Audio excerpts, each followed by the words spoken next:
Well, I think you have to be in France to understand the extent of French anger at what has happened. The French feel that the United States, as the French foreign minister said, just basically stuck a knife in their back.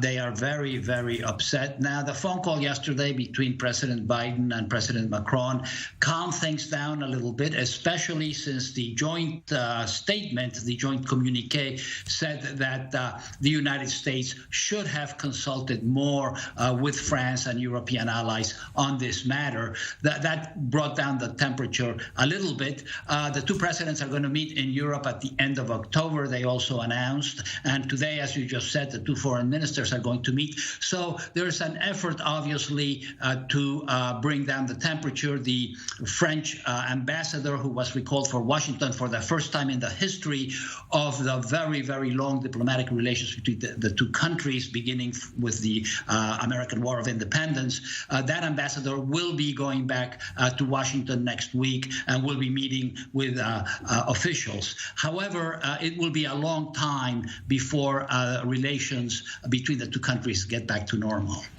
Now, besides the anger and obviously the civil damage from abandoning this deal, what about the major economic impact from this deal falling apart? Some $66 billion invested in this?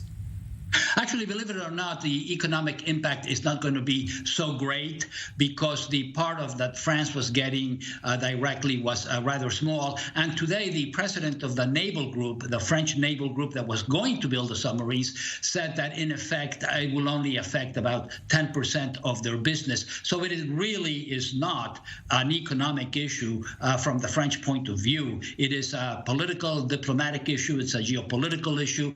And it has to do a great deal with building from now on an independent defense strategy, which the French have been pushing for the last several years, if not decades, and which Biden himself recognized in that statement that I mentioned before. So it's not so much the economics as it is the political and diplomatic. And along those lines here, these are major international allies. You mentioned the first time in truly hundreds of years here that the ambassador was recalled.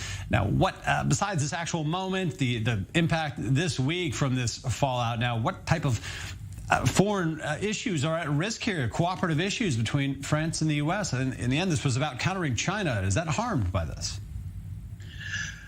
I don't think that the issue of countering China is harmed. It might have been more intelligent in a way to bring the French into that.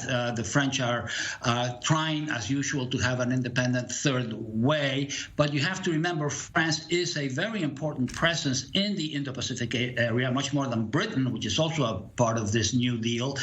They have huge islands that they have there. About 2 million French citizens live in the region. 7,500 troops are permanently stationed in the Pacific region. And so France is a player.